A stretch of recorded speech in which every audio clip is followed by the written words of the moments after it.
Do you think that it's still possible to do what you guys did in this environment, or is it just the race to zero? Is it done? You can't do. You missed the boat. You just go back. No, I go mean, back to the it's bank definitely and cry. it's definitely doable. I mean, you talk to somebody about what it is that they do. Like if someone said, "What would it take to get into this today?"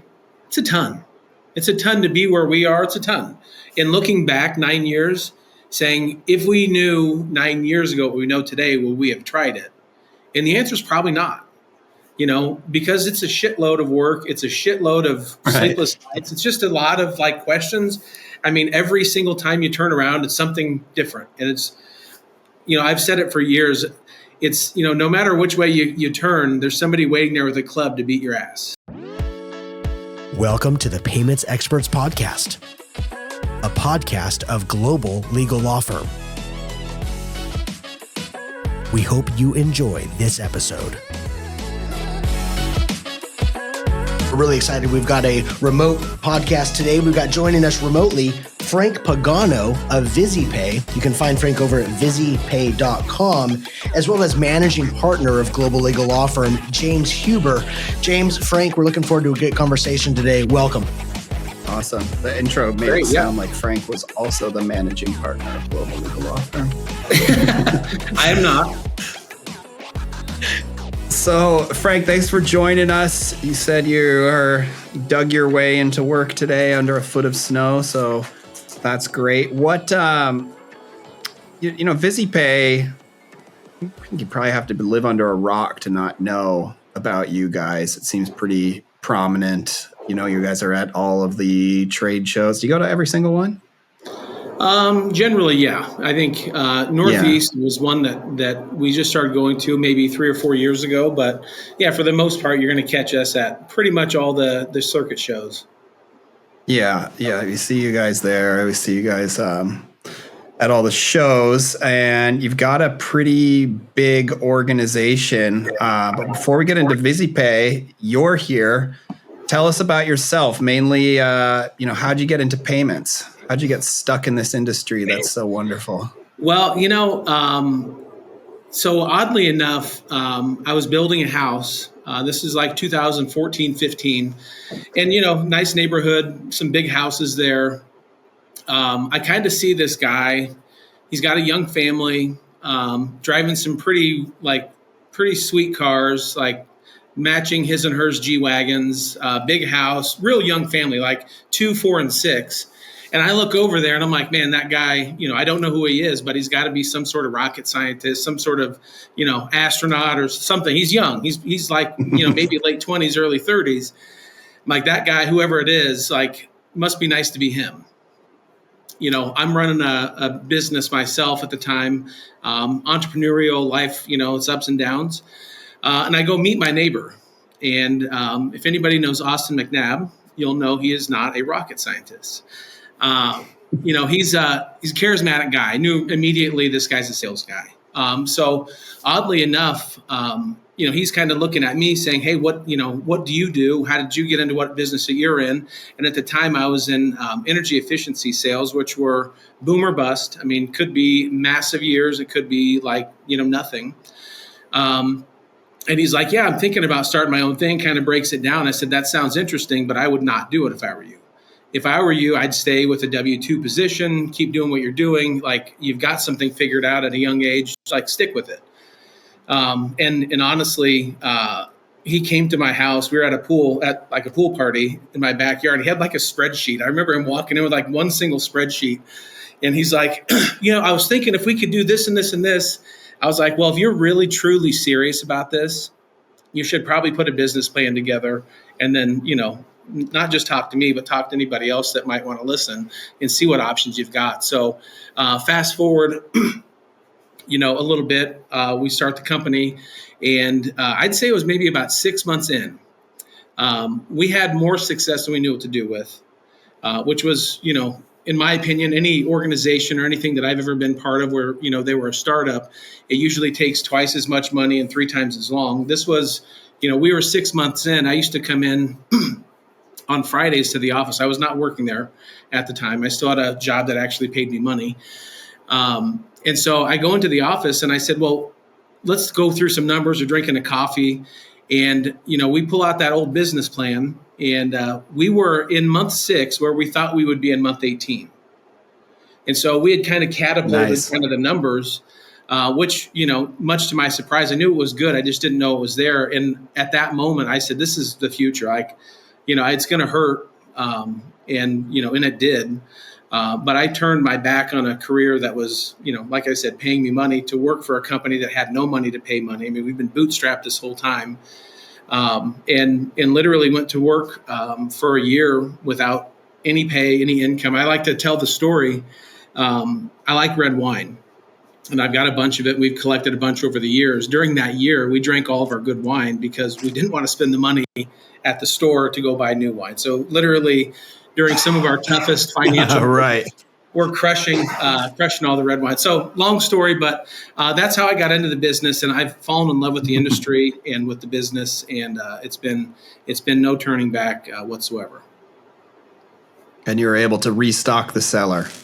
We've got it about halfway full. I mean, it's when you drink, if you buy a couple bottles and you drink one every single time, it takes a lot longer instead of just stuffing them away. So. Right. So when you guys started out, Austin, he left his W-2 role. Did he say goodbye to all of his residuals and anything? Were you guys starting fully from scratch? Yeah. So, maybe I'm going to give out too much information, but Austin's a pretty transparent guy. So I'm going to tell his side of the story too. So I didn't really necessarily have intentions of getting into this. I was going to be more of an investor, was really, really intrigued by how ubiquitous it was. I was selling to utility companies that were, maybe 50 targets in the whole country that I could sell to. And if they weren't buying, there was nobody else buying what I had to sell.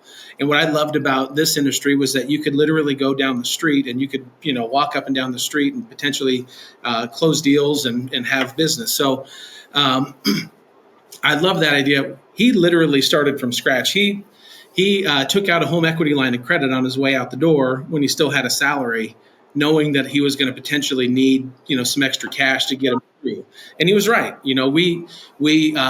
We got into a position where it was probably 14 to 18 months in, where we thought we were going to go, I wouldn't say bankrupt, but we were going to have problems. We were not taking pay. We both got to a point where we were living on fumes, and it was pretty rough. We had good lifestyles. We didn't change anything.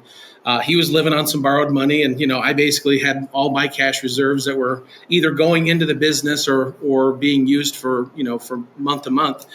And at the end of the day, the pendulum just kind of shifted, and it just happened literally couldn't have happened any better.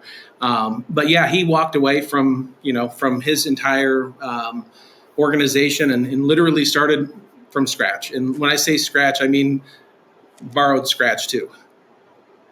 Right. So how did you guys know where to go get a relationship to make yourself to be able to do this? And just for time references, this is like 2012, 2011? This was 17. So 2017. Okay. Yeah, we're just approaching 9 years. I didn't know the first thing about it. I know he was with a former organization. He was a TSYS shop, and I think he probably had some connections at both places. And I think it was just really a conversation between, at the time, First Data and TSYS to find out which one had the better kind of, maybe it's not incubator, but more retail style program. And it just so happened that First Data was the route that we picked, and they've been a great partner over these last 9 years. Why did you guys decide to go straight to the processor as opposed to just going to one of the larger ISOs out there at the time, like Priority or somebody? Yeah, I mean, that's a great question. And, honestly, one of the things that we've always focused on was service and support. So we've always wanted to control the journey. So I know with First Data at the time, we could have used their customer service department. It was literally free for us to use. I think they charged, something in maybe a monthly fee that we paid. But we never wanted them to control the journey that our merchants would potentially, go down. So We've gotten, really, really good at that part of our business. And that's been a focus since day one. Obviously attrition in this industry is, it does you no good to board new merchants if you're losing the same amount or more every month. It still does you good, but it's not a good position to be in. And so really to protect the house, right. We call it, we have sales that makes the money. And then we have our ops team, which is our customer support and service that kind of protect the money. And, I think that's probably the biggest reason why. I think even financially, it probably was a worse of a deal to do that retail deal with First Data than it would have been to go, to like a Priority or somebody like that.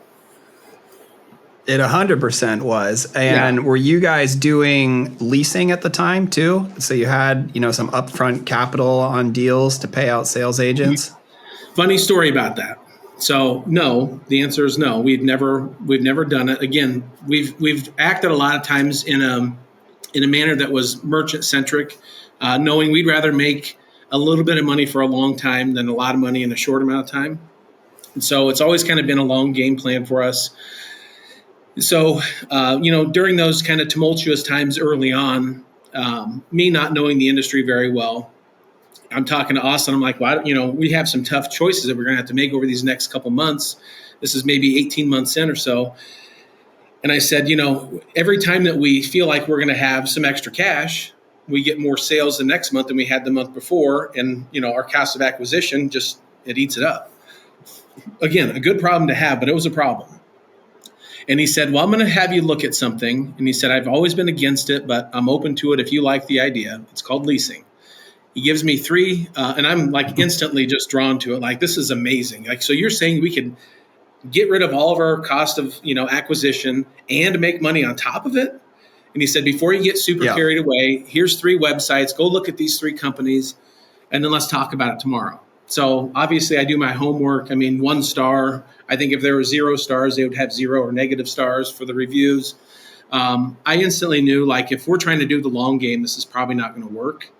And I asked the question. So I obviously said, obviously this can't work for what we're trying to build. I said, do you think we're ever going to be rewarded by being the good guy? Is the nice guy finish last kind of idea here? Or what are we really going after here? And I think, 9 years later, over 3,000 5-star reviews, over 15,000 merchants, I would say that we have been rewarded by being the good guy, but that was literally one of the like forks in the road, I think, from a company standpoint, was, do we do leasing or not? And we just said that, some people can make it work. We just didn't want to go down that path. So we literally did it the hard way. That was how I got started in the industry. I was doing collections on leases for, little merchants that leased 7 Verifone readers, and I'm calling them up and saying, "Hey, you owe me $80,000." Yeah. And the UCC section, UCC 2A, is like the most draconian piece of law out there. They had no defense. There was no way out of it, and I didn't have emotions at the time, and we just had a blast. I mean, it supported a huge portion. We actually started a collections company because we were getting all of these other people, and we would have these 2 guys, and they're like mid-20s.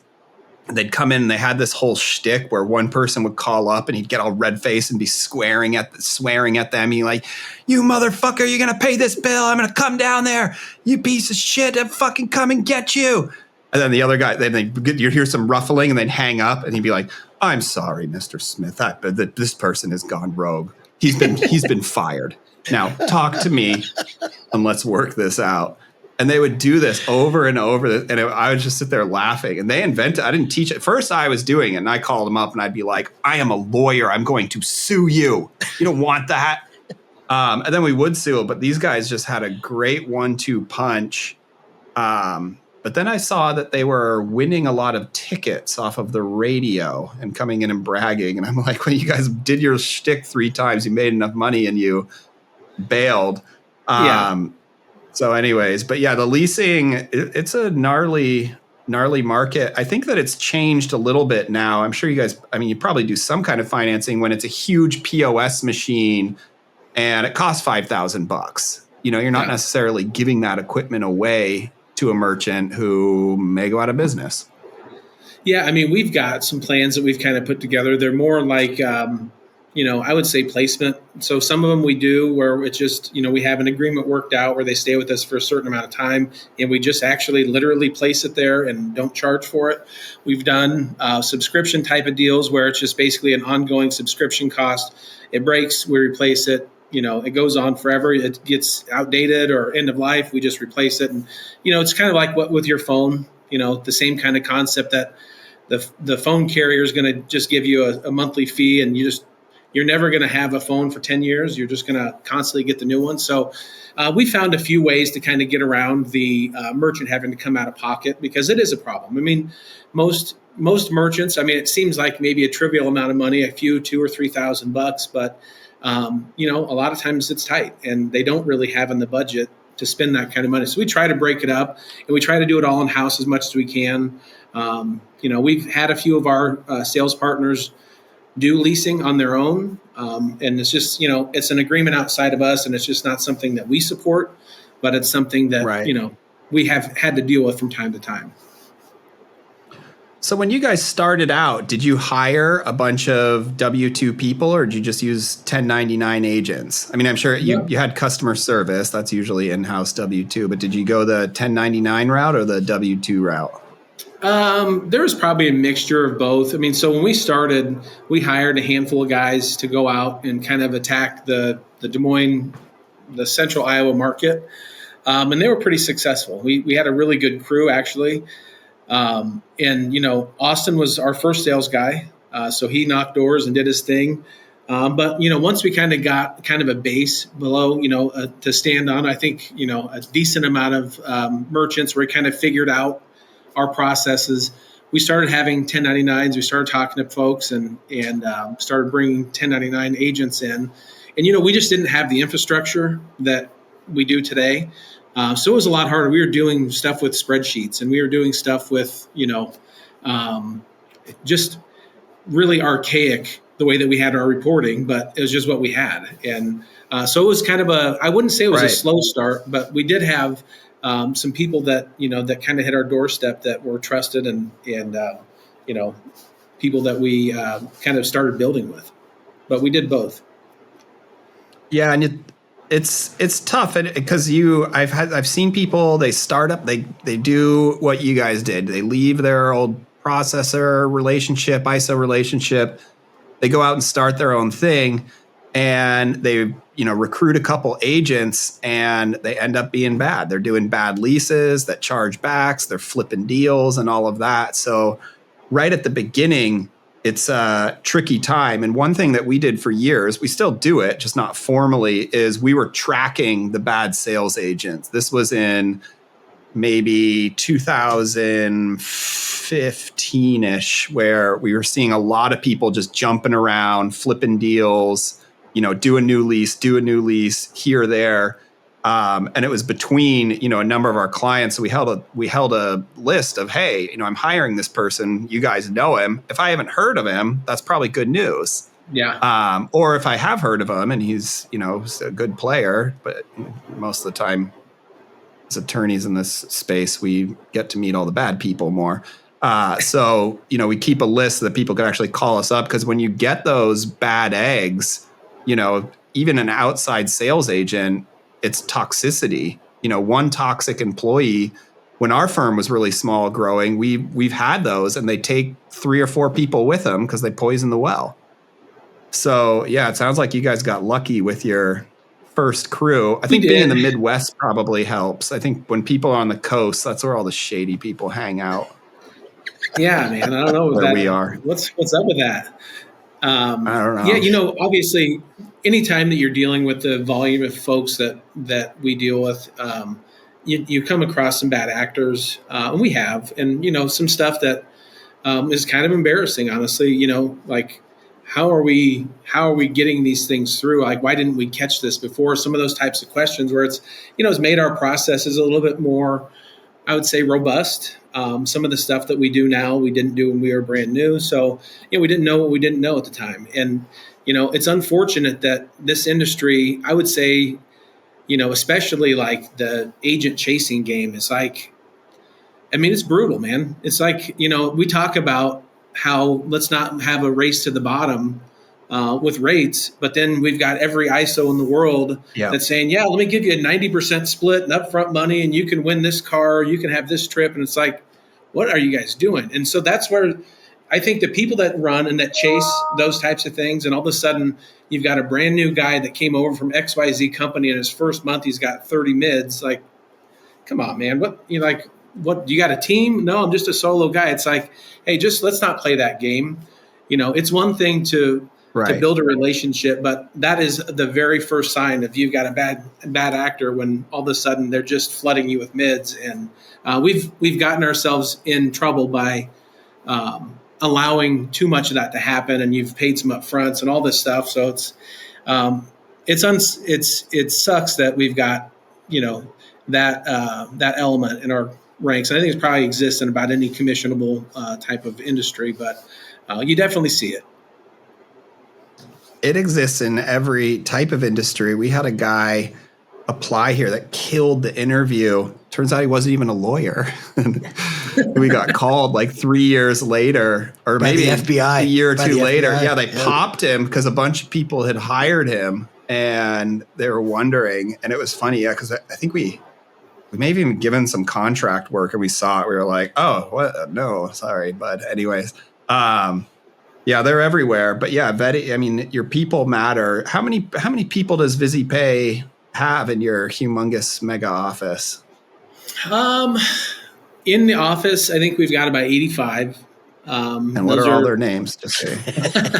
Well, hang on. And that's mostly service, support, risk, underwriting, that type of stuff. We've got a handful in the field, and then a couple remote. That's kind of, as we've had some experienced folks hit our desk. Not everybody wants to move to Des Moines, Iowa, ironically enough. So yeah, I know. It's like, hey, man, 12 inches of snow, Thanksgiving weekend. Like, what's there not to love about that? It's flat too, right? So you can't even do anything in it. It's flat too, right? Yeah. Like you could go look at look at it on the prairie. It looks great. But no, so, as we've had some more experienced folks hit our doorstep over the years, it's made sense for us to hire some people from different markets and have them work remote. Obviously, the capability's always been there, but we just like being in-house. We like everybody being together. Like, our number one why as a company is our company culture. So anybody that's seen VizyPay in social media has noticed probably our kind of, we call it a work hard, play hard, culture. And we do work hard. And everybody that works here or has worked for us at some point in time has had to sacrifice to do it. And I know it sounds crazy, but one of the questions we used to ask in interviews of these 85, and we've hired probably double that over the course of the years. What's the lowest amount of money you would take to take this job? Craziest question I ever heard. I heard Austin ask the question. I'm like, dude, what are you talking about? Nobody's going to want to take less than what we advertised. And you'd be surprised. We had multiple people, almost everybody that's here has said, yeah, I'll come in for less. And then we said, okay, we'll bring you in for a little bit less and we'll get you to where you want to be and then some. And everybody that we've ever done that with has always, they've just kind of bought in. They've got some skin in the game. And so I think we have a super strong culture because of that. And we had some people that honestly, we had the range, let's say it was like 50 to 60,000. We said, what would it be? And they're like 80,000. We're like, well, you didn't really read very well what the job description. But, I do think that, that's a huge part of our success is our culture. And we've really made every decision that we've made as a company has been, all these people have bought into our dream, our vision, and it's a collective dream and vision. And I think that we have such huge buy-in and such loyalty that we started with company culture first. And we do a lot for the people that work here because they do a lot for us. I know it sounds cheesy, but it's true. No, and it works. I mean, it trickles through. If you have happy people, they do good work. We mirror that we try to with our attorneys. We have people coming in and they're going, how come I'm not here? And I'm going, look, man, you've got 2 kids and you come to the office and you work, 8 to 5 or 9 to 6 or something. You get to go home. Like, you can go somewhere else and they're going to chain you to the desk and you're not going to see your family. And it's just different for different people. And what do people value? We hired one guy. He said, I want to be a famous attorney.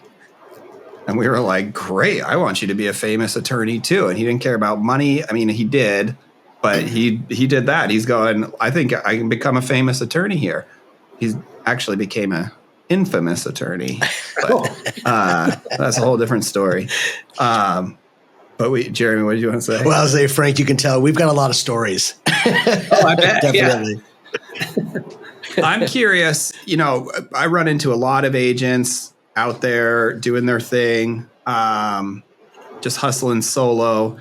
Do you think that it's still possible to do what you guys did in this environment, or is it just the race to zero? Is it done? You missed the boat. You just go back. No, I mean, back to the it's definitely cry. It's definitely doable. I mean, you talk to somebody about what it is that they do. Like, if someone said, what would it take to get into this today? It's a ton. It's a ton to be where we are. It's a ton. And looking back 9 years, saying, if we knew 9 years ago what we know today, would we have tried it? And the answer is probably not. Because it's a shitload of work. It's a shitload of sleepless nights. It's just a lot of questions. I mean, every single time you turn around, it's something different. And it's, I've said it for years. It's, no matter which way you turn, there's somebody waiting there with a club to beat your ass. And that's just what it is. And it's not just this industry. It's every industry I've ever worked in. And so, I think business ownership is not all it's cracked up to be. To be perfectly honest, before I came to VizyPay, I had if you want to look at as a benchmark or a ruler of measuring stick of success, I made more money before I came here. So if we're going to use that as a litmus test, then I failed. But the reality is that's not why we did this. I did this, and I know Austin, thinks the same thing. We did it to build something awesome and to do something cool. So yeah, to the people that are out there, I mean, there's nothing wrong with being the solo agent. I think it's almost like I'm jealous sometimes of, seeing some of the residual checks that we pay out to people. I know they've had to put a lot of hard work into it, but they don't have to manage 85 people. They don't have to pay a lease at a crazy office and do all the stuff that we have to do. We chose that. But, I think there's something to be said about the simplicity of that role and what you get in return. And so I've said it for years, I think that, a high split agent, they couldn't go out and replicate that scenario if they wanted to. If they tried to hire somebody in risk and hire somebody in underwriting and do all that, it's a volume play at that point. You're going to dip. There's no way that you can maintain that type of revenue. So I don't think it's a bad thing. I think it's honestly, it's a value. I really think that you're getting true value when you get the lion's share, because there's a lot of expense that comes with this side. But I do think that it's possible. I think maybe it's just me being optimistic, but I do think that, it's a challenge. But anybody that has the ability and the drive, you can make anything happen. I mean, a lot of things are possible. The industry that we're in is tough, but if we had to go out and do it again today, we would be a lot smarter. But I still think it's possible. I do too. I don't see a ton of it. And I think one of the reasons you don't is there are larger shops like VizyPay who are going, look, we do it all for you, and you're still getting a great split. Why would you go create your own technology, your relationships, or this, that, the other thing? I asked you in the beginning why you went straight to Fiserv and not to one of the larger ISOs. You're going to get a better deal going to you guys direct than you will to Fiserv. I've seen their retail agreements are horrible now. It's super expensive. And you've got minimum fees. If you have a dip, if you get sick or whatever, you're, basically indentured to them if you don't cover it. So, I think there is and I don't want to see it's like lazy, but it's kind of a, what's the point when people come to me, saying, hey, who should I go to, Fiserv or TSYS? I'm going, don't go to either of them. Go to a big ISO. You're going to get, like Vizzy, you're going to get better service, better rates, and you get to do what you do best, which is just sell. And, you sign a good agreement that you've got a back end interest in your residuals and you don't lose them. You contact a really good payments attorneys, because I know VizyPay would never agree to anything like that on the front end. Just kidding. You end up, in basically the same position without, having to worry about getting sued, about, the wall falling on somebody. We had one ISO client. Yeah. It was like the first week they opened up, same thing. They spun out their client, and the, what do you call them? Like the dividers fell on somebody the first week. And it was like, wow, shit, this is going to make it harder. No insurance or anything. So. Yeah. I mean, and that's just running a business. All right. Well, I think when you run an organization that's successful, a lot of other issues spin up. If you run an organization that's not successful, different problems happen. So, but yeah, I love the idea of just the independent agent out there using the rails and getting the support and service as part of that. Exactly, and you can even build around that too. You can hire some people and be your sales manager type of role. And who knows, we have a lot of people that'll, white label it, okay, call it, different pay or whatever. Yeah. And you're still in that same role, because that's what basically everybody's doing. You're all selling somebody else's stuff, but, obviously there's different nuances. Well, I appreciate you coming down. You get the last word. What do you want our millions of listeners and viewers to walk away with thinking about VizyPay? Well, I guess maybe just dovetailing in on kind of what we talked about. I see, and I don't know if you're part of the like Facebook groups and things like that, but I see a lot of people talk about like Schedule A's and, what's a good split and what should I get for this or that. And it's like, man, it's so different. Like, I think, the journey that you're on as an entrepreneur out there, if you're an agent in this industry, your journey year 1 is going to be different than your journey year 5 and year 10. I mean, if you make it that long. And so, I think having a place that will grow with you and kind of, you're valuable in different phases of your career, and there's different value for that. And I think finding a shop that will kind of work with you and make sure that you're valued appropriately, because somebody that's 10 years into this industry doesn't probably need a whole bunch of upfront money and a whole bunch of free equipment. And, they probably get the lion's share of the money. But maybe if you need a training team and, different things, different tools that maybe we have that we can kind of put your way, maybe it changes things a little bit. So, we built the company on transparency, and we're very transparent when it comes to, whether it's our merchants or our employees internally or our sales partners. It's got to be a two-way street. And a lot of times I feel like the stuff that's out there in our industry sometimes can feel very one way. And sometimes it could be in a good way to your advantage and sometimes not. But the thing that I've kind of looked at, long term and seen over the years has been just the terms change. I think the folks that are not, maybe in control of their own destiny, maybe they're controlled by a board, they're publicly traded. You see bulk rate increases and fee dumps and all kinds of crazy shit that happens. And so we've been bootstrapped this whole time. We make the calls, myself and Austin at the top. We make our decisions based on 3 whys. Culture is number 1. If it doesn't work with our culture, we're probably not going to vote on it and say, yeah, that's a good idea. Transparency is number 2. We got to be able to justify everything. We always say that front of the house, like whatever you put on social media or whatever your advertising is kind of front of house. A lot of times, a lot of companies, you pull the curtain back and it looks totally different behind the scenes. It's not what it appears to be.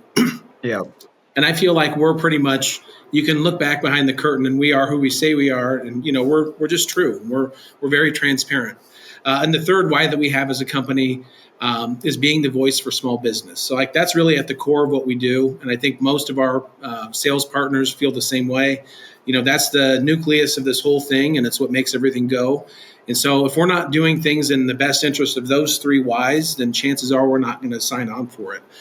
So I think, I guess to all your millions of followers that are out there listening, I do think that those are important things. I think not every ISO is created equal. I think, this is my personal and biased opinion. I think we're a good one. And I think we're a small, more boutique style.